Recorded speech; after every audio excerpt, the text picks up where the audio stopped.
Hello and welcome to Speakers on Disruption, presented by Speakers Connection. I'm your host, Sarah Patnode. Bill Loveless and Jay Hakes are joining me today to discuss energy issues that cover a multitude of topics that impact business strategy. Both are at the forefront of what's happening on energy and environmental issues in Washington, D.C., across the U.S., and all around the world. They're connected at the highest levels of government, industry, and academia. We will discuss the responses of government, industry, and consumers to the threat of climate change. Welcome, Bill Loveless and Jay Hakes. Tell us about your background and what got you into this important topic on energy and climate change. Well, I've been a reporter since the 1970s. I started out in newspapers up in New England and then worked my way down to Washington back around 1980 and have covered energy since that time. Of course, I lived through, like many of us, the gasoline shortages and the energy crises of the 1970s. So in a way, in a big way, my career has been framed by the emergence of energy as a major topic for the United States and for the world since the 1970s, and how much has changed over that period of time. I had the pleasure of working through the 80s, 90s, and into the century for the trade press from McGraw-Hill and Platts, and had a chance to dig that much deeper into these very topics. But boy, we've seen a lot of change take place over the last 40 years or so, and that change, I think, today is really only accelerating. Yeah, I see a lot of similarity between my experience and Bill's. I was in both the academic world and the government world, and working on multiple different topics, but somehow or other I got dragged into energy.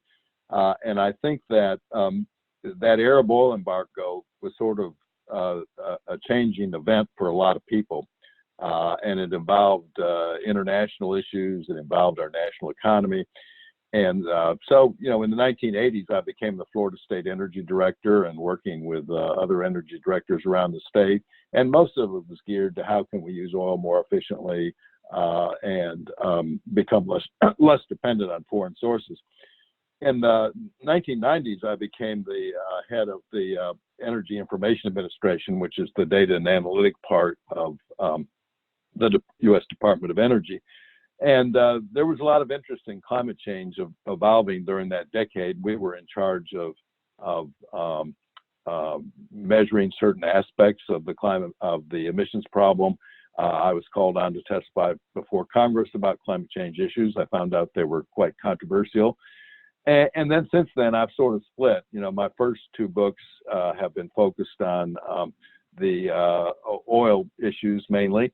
But my next book, I'm looking at the history of the climate change debate. And that's the issue I think that's going to have the big impact going forward, probably even more than the oil dependence issue did before. Thank you both for sharing. Why is climate change different from other environmental issues? Well, most environmental issues, like if you have a dirty river, you can stop polluting it, and after a while it will kind of clean itself up, and you can be back to where you were. With climate change, it's the carbon dioxide stays in the atmosphere for over 100 years, so it requires a whole different set of time frame. You have to kind of anticipate the future in a way to deal with it, and then it's also a global problem. So if you're sending up carbon dioxide from the use of an automobile, it doesn't make a lot of difference whether that comes from China or the United States or France. It's going up into the atmosphere, and so it requires global cooperation. Most environmental issues don't require global cooperation, and most of them don't. Well, none of the others require the time frame that climate change does. Yeah, and it's insidious too, because you don't necessarily see the impact of climate change. Now, I say that as we're seeing these wildfires in California right now that are just raging and scaring us every time we turn on the network news. But and certainly climate change is a factor in what we're seeing there and some of the other weather phenomena. But for the most part, it's not it hasn't been something that you see like you did see, say, smog in your neighborhood if you were living around LA years ago, or dirty rivers, or rivers catching fire, heck, as they did up in the Cuyahoga in Cleveland some 30 or 40 years ago. This is something we don't necessarily see and feel day to day. So it's very difficult for us to relate to it, to feel the impact of it, at least until now. Now, I think that's going to change a lot, but I think until now that's truly been the case. Yeah, and I would add that the changes that are required to deal with it are more massive.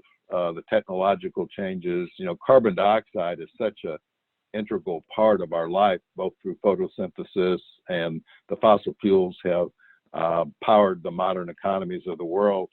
So the changes that are required are bigger, and so there is a tendency maybe to sometimes to just kick the can down the road and say, well, these, the worst effects won't be here for another 20, 30 years or longer. I'll deal with something else right now.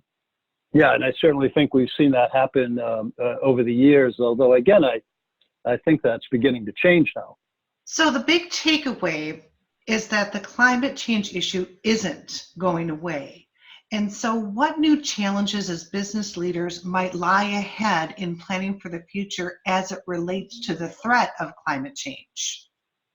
One of the things is government. The role of government is going to clearly be changing in the next 5, 10, 20 years. So any government that's subject to government regulation or potentially subject to government regulation has to start planning for that. Also, I think they have to assess whether they want to be seen as a proactive organization for helping to fix the problem. And that's important both for their brand reputation and for the ability to hire young employees.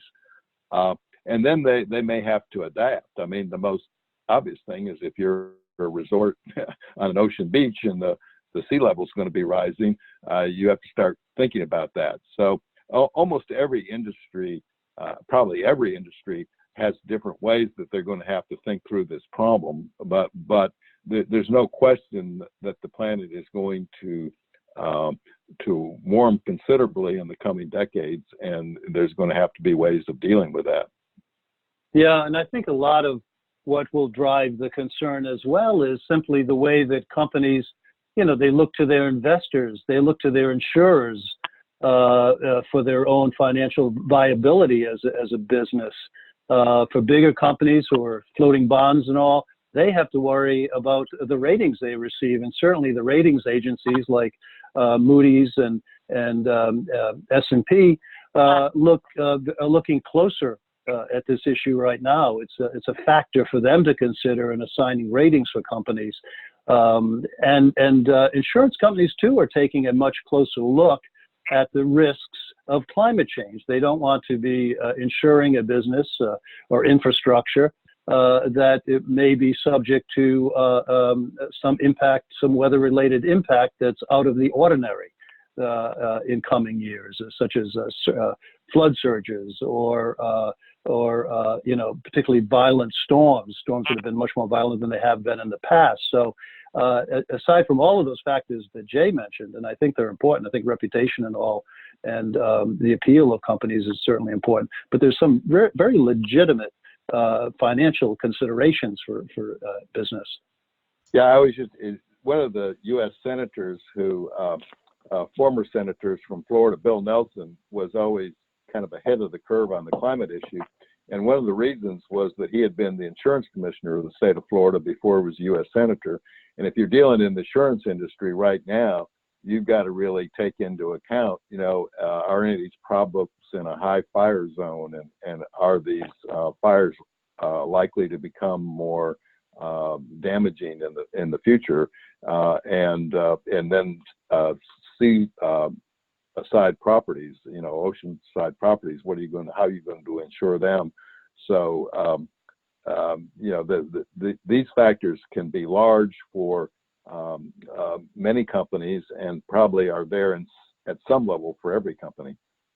Yeah, And at some point, you're going to see increase, we've seen it already, increasing regulation of various things. Now, there may be debates over regulation.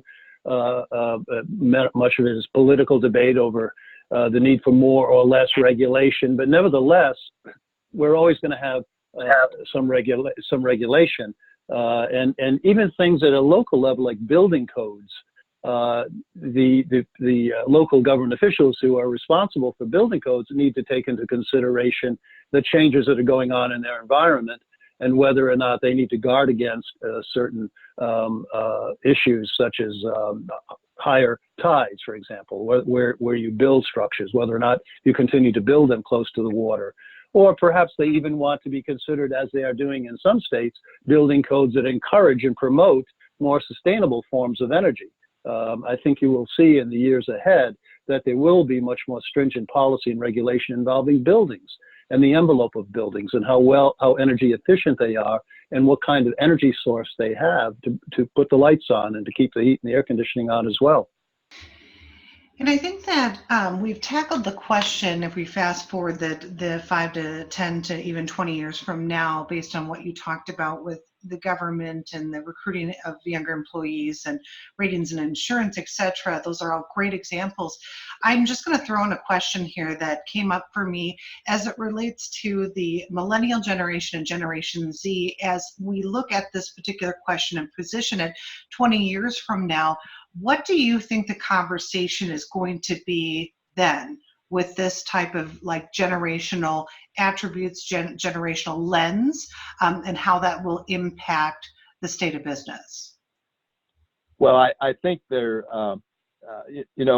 most people at the top levels of a organization or a company may have gone to school when climate change was not part of the curriculum. And the younger people now, it was part of the curriculum. So there's kind of a knowledge gap there that needs to be filled in so that the more senior members of the organization are conversant with an issue that they may not have got in school. I think that there is a potential for some anger developing with the younger generation. Why my elders didn't take care of this problem or do more to deal with it. There have been things that have already been done, like automobile efficiency standards, or at least they've started to happen, appliance efficiency standards and things like that, solar and wind development. Those are all very helpful. So we're not starting from scratch. But if this current trend continues of the phenomena that we see being worse and worse, and the prospect that it's going to get increasingly bad, then they're going to say, well, why didn't you start on this in 1990? Didn't we kind of know about it back then? So this whole generational thing is going to be interesting to watch. Yeah, and you mentioned, Sarah, where will we be 5, 10, even 20 years from now? 20 years from now, we'll be 2040 or so. We're going to be getting close to that 2050 date when many of the experts and the scientists and others who are studying and looking at climate change feel there'll be the need for action. In fact, the Paris Climate Agreement looks for a net zero carbon emissions in 2050. So 2050 is sort of an important target right now, and much of the policy that you see in the government, not only not so much in Washington these days, but certainly among states and then certainly among other national governments, looks to 2050 right now. What can we do by 2050 to reduce our carbon footprint and achieve, or try to achieve? It's going to be hard. It's going to be real hard, and some would say impossible, but try to achieve net zero carbon emissions. So for these millennials right now, many of whom are having families and all their children are going to be that much older at that point, I just think it's just going to become much more worrisome for everyone, but particularly if you're young and you're very conscious of this. You grew up with a consciousness of this, and now you have children whom you worry about. And the talk increasingly will be, where do we stand, and how likely are we to meet any of the major goals that have been set internationally or nationally to do something about this crisis. Yeah, I think that those are all really great points. And in some of the internet search that I have done recently, and I'm going to throw in something that is very recent that I looked at, but Bill Gates has rolled out this huge initiative where they're like creating photosynthesis in a bottle, right? And that they're like pouring it into by the plants with the scientists because they're looking ahead for a potential food shortage based on how our populations are growing. And it's a very interesting article, and it has a lot of that millennial Generation Z level contribution that's going behind it. So there's a lot of things I think that we're probably going to see from this generation, moving forward. And there are some, very exciting research being done to try to address this climate crisis. For example, capturing carbon from the air. There are experiments underway in different parts of the world to do that. It's a hugely challenging proposition, and one that would be extraordinarily expensive, but some scientists see great potential in it. And it shows the extent to which technology can provide solutions. And I think for many watching this, and I certainly feel this way, as much as I worry about climate change, I'm also the optimist who believes that technology, whether it's the sort of thing that Gates is interested in right now or many others, will find answers to solve many of these problems. Heck, if we didn't feel that way, we might as well go dig a hole and just climb in. I do think there's the promise of technology. I do think there's the potential of new business opportunities, and it's just that we all need to approach this with sort of eyes wide open to recognize them. Yeah, I think you're totally correct to focus on technology. And if you look at how far technology has come the last 50 years, nobody could have foreseen that. So we really can't foresee what the technological environment will be like, 4 or 5 decades down the road. On the other hand, I do think it's important to realize that a lot of things that work in the lab do not work to the extent that they can be scaled up as an economically viable option. So I think in technology, it's important to realize that there's some technologies that we have now that are going great guns and becoming more efficient and less expensive. And in that category, I would put solar energy, wind energy, battery storage, and electric automobiles. Those are things that have already started to penetrate the market, have to do so much at a much larger scale, but it's not hard to see how economically that can happen. And then, Bill Gates has been working on some different types of nuclear technology. As Bill says, maybe we can suck it out, carbon out of the air, and then we have to find where we're going to put it. But those are further down the road, so we can't wait for those technologies to come in to start making rapid progress. We probably need them to get down to the net carbon zero goal, which, as Bill says, is extremely bold. Right.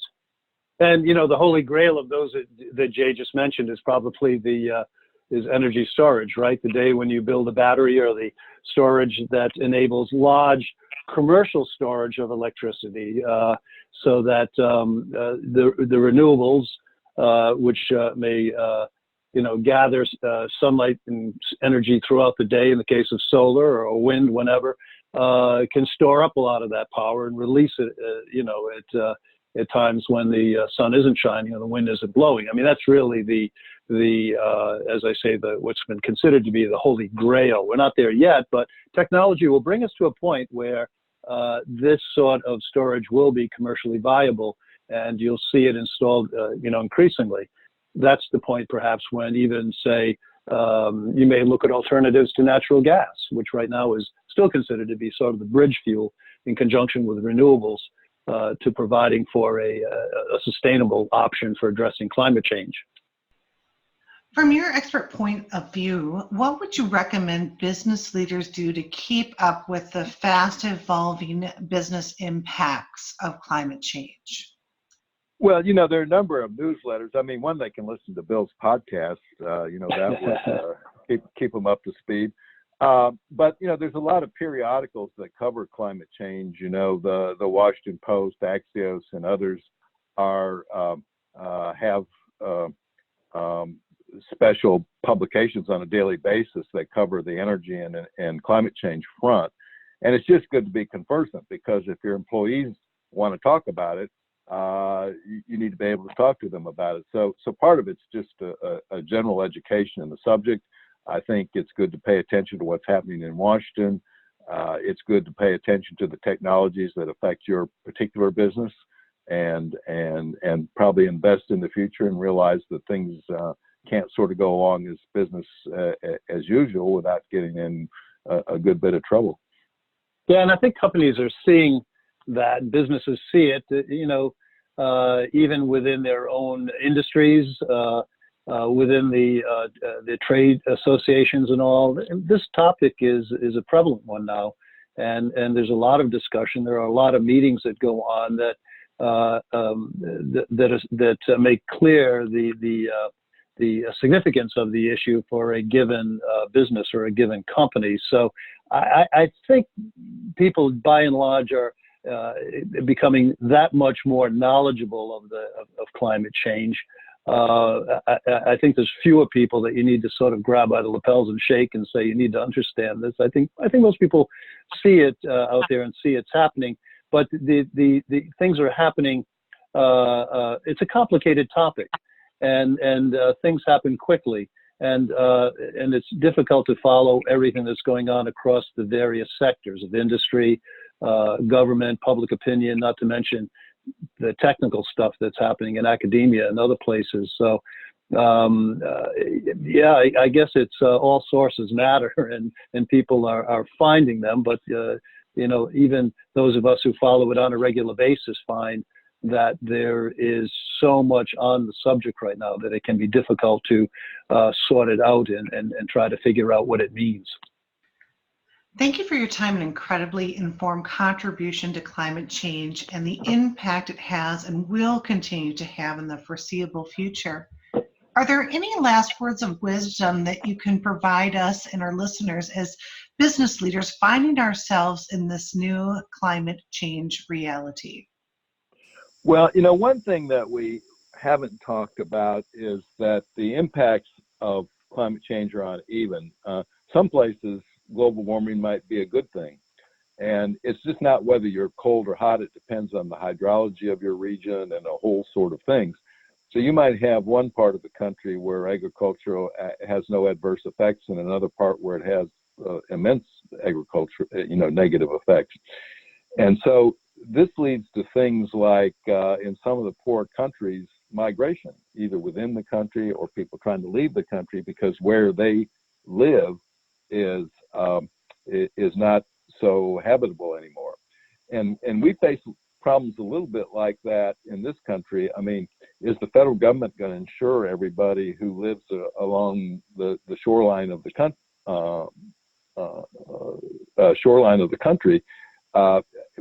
are they just out of luck, or is there some collective obligation to help them with a problem that we all help to create? So, I mean, this is an immense thing that involves politics. It involves, in some ways, religion and values, and so that makes it a fascinating topic.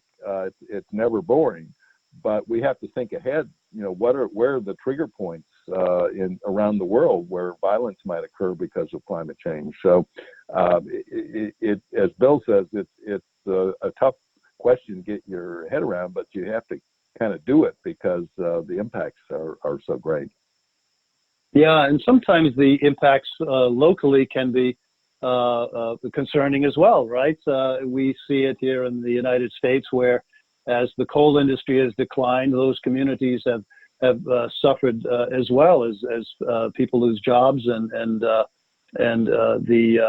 economy people are struggling in some parts of the country. So you can't simply point to things that might address the problem in new ways with new technology and all. You have to look for the repercussions too. And I think there hasn't been quite enough discussion in this country over the past few years over what do you do to help those who are already impacted by the changes we see taking place in the energy industry, much of it driven by the changing energy mix we have, the move away from coal, for example.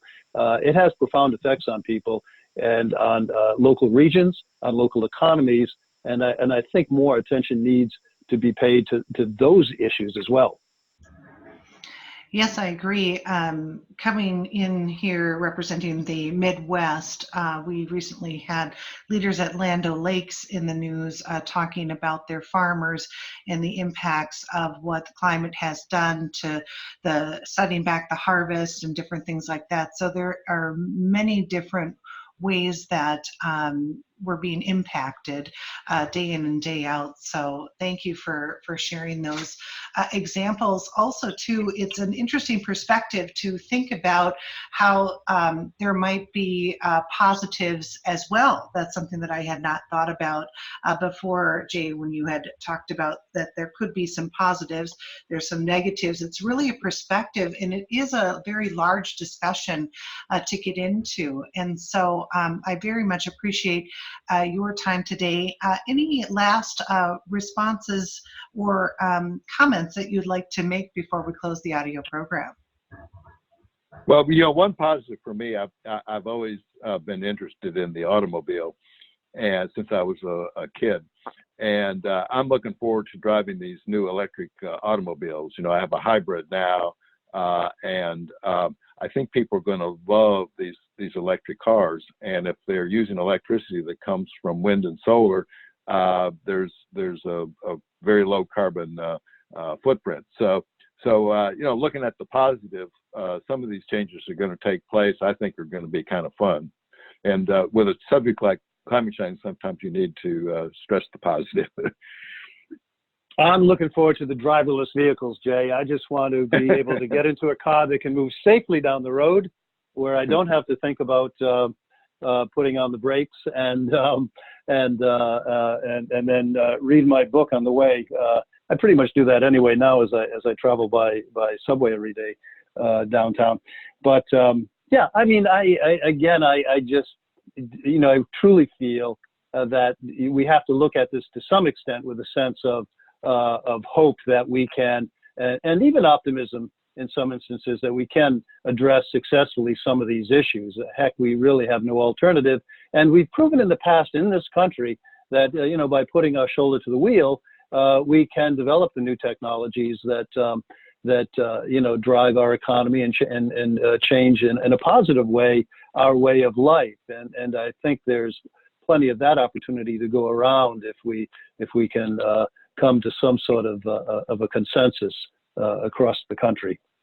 Yeah, some people talk about climate change, only talk about the problems and never mention the solutions. And I think that both Bill and I, really think the solutions part of it is the fun part of it, and it needs to be incorporated. And we're making choices. Do we want to move into this new technological world that has a lower carbon input or footprint, or don't we? But the choice is there.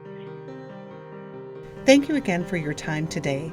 Make climate change a top priority by educating your senior level business leadership on what may lie ahead as we face new climate control challenges in your industry.